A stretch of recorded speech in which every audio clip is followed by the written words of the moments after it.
Hi mga kabeshi kung magaganda na katulad ko, char. So, for today's video mga kabeshi ay magluluto tayo ng mala Gordon Ramsay steak na may kasamang mashed potato at asparagus. So, ano pang hinihintay nyo? Welcome sa panlasang lot-lot. Charot! Charot lang. So, ang una nating gagawin mga kabeshi ay magtitimpla muna tayo ng sauce. Dito natin ibababad yung ating beef. So, una, ang ating gagawin ay maglalagay po tayo ng olive oil. Kung wala tayong olive oil, pwede naman siguro kahit anong klaseng oil dyan mga kabeshi. So, maglalagay din po tayo ng Worcestershire sauce. Kailangan din po natin mga kabeshi ang soy sauce, ang toyo ng ating mga misis dyan. Charot! And then, kailangan din natin ang Dijon mustard mga kabeshi. And then, kailangan din po natin ng thyme. So, napaka-importante po yung thyme sa ating buhay mga kabeshi. Kailangan magkaroon tayo ng thyme para ipagluto yung ating napakasarap na ulam ng ating mga Mr. Ganon. Char. And then, don't forget mga kabeshi, lagyan din natin ito ng black pepper. Ganon. And then, salt to taste mga kabeshi, lagyan din natin ito. And then, lagyan din po natin ng wine or red wine vinegar mga kabeshi. So, it's time to shine mga kabeshi. Haluin natin silang lahat hanggang sila ay mahilo. Char, charot lang. So, haluin natin sila hanggang sila ay mag-confine lahat-lahat. Ganun.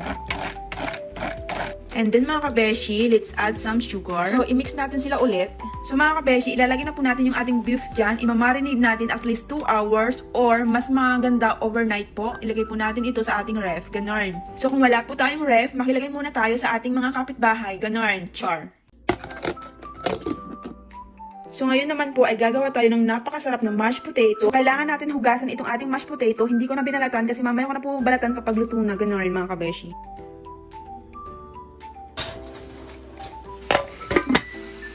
Kumukulo na yung ating potato para tayong nasa langit na, mga kabeshi wap. Char.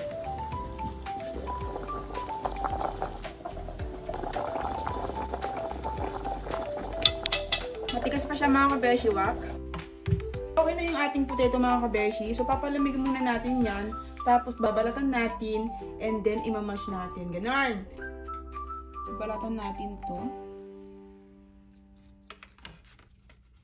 So, hindi ko siya binalatan bago ko siya nilaga kasi para sa akin, mas madaling balatan kapag nalaga na siya or naluto na siya. So, ayan mga kabeshi, nabalatan na po yung ating potato. So, ang gagawin natin is imamash natin. Kailangan lagyan mo ng power. So, ayan, ibuhos nyo yung mga sakit at hinagpis nyo dito sa potato natin. Ayan, durugin natin siya ng pinong-pino. Okay, next, lalagay na tayo ng butter. Ayan. Tapos, imash lang natin. Kung gusto nyo maraming butter, dagdagan nyo lang. Ilagay na rin natin tong milk na pinakuluan natin. So, dapat, pinainit natin yung ating gatas dito. Okay, mga kabeshi, naintindihan nyo ba? So, wag natin ibuhos lahat-lahat. Dahan-dahan lang. Oops, baka maging lugo itong mashed potato natin. Mashed potato. So, mash lang natin. Siyempre, lagyan natin ng asin. Salt to taste. Ayan. Black pepper. Ang mas gusto ko tong durog na talaga siya. Ayan. Lutuin natin.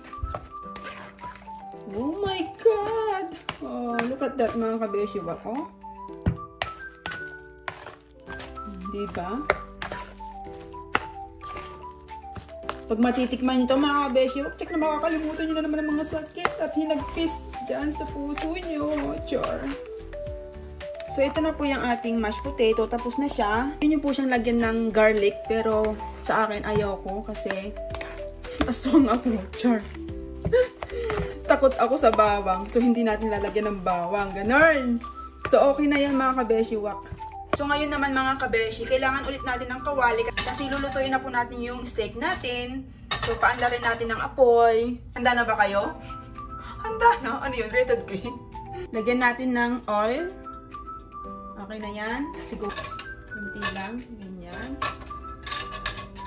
So, okay na yan siguro. Ilagay na natin itong nakamarinate ng steak natin. Ayan, ganyan magluto ito. Gordon Ramsay, dapat ginagawa sa gilid.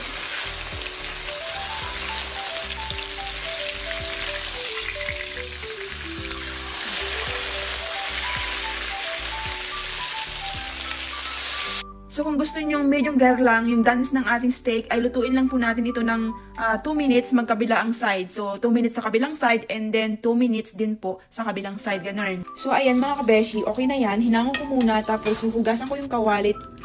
And then ibabalik po natin ulit yan sa kawalit tapos lalagyan po natin ng butter. Ganun. Balik natin ito.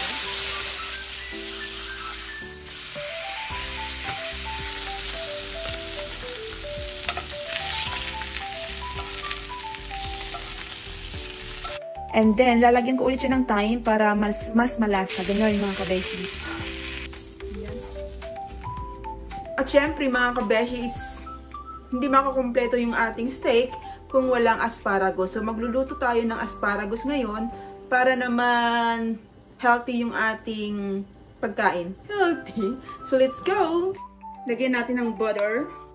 Oops, yan. Lagyan din natin ng olive oil. Okay na yan. Let's add the asparagus.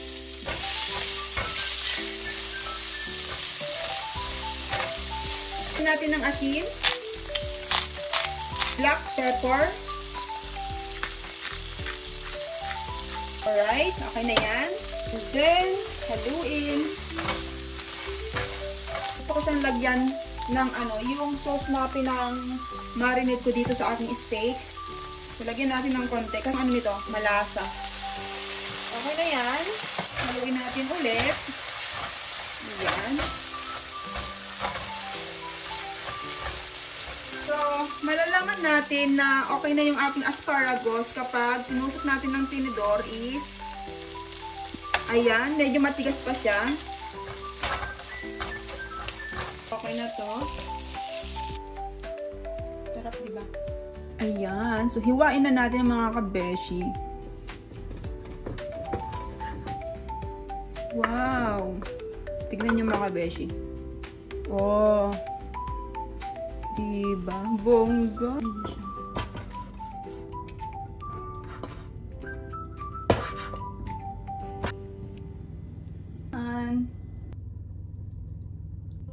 So, ito na mga kabeshi. Luto na po yung ating steak Gordon Ramsay char. Ayan siya, oh. Sobrang bango. Ang bango ng yung mga sauce na hinalo-halo natin dyan. So, ano pang hinihintay nyo? Tiki man tayo.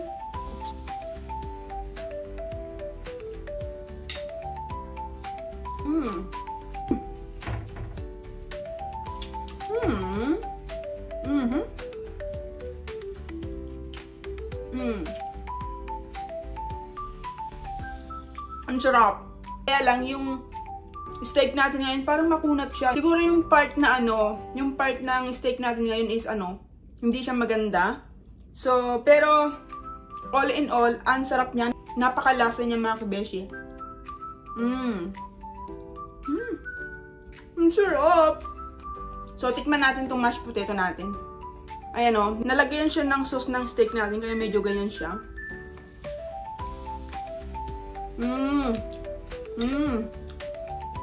So, tikman natin yung hindi nalagyan ng sauce. So, ito siya.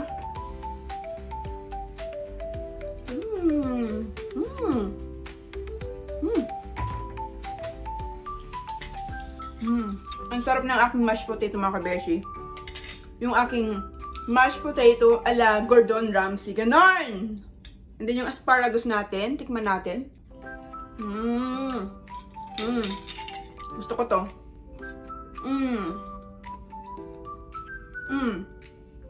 Ang sarap.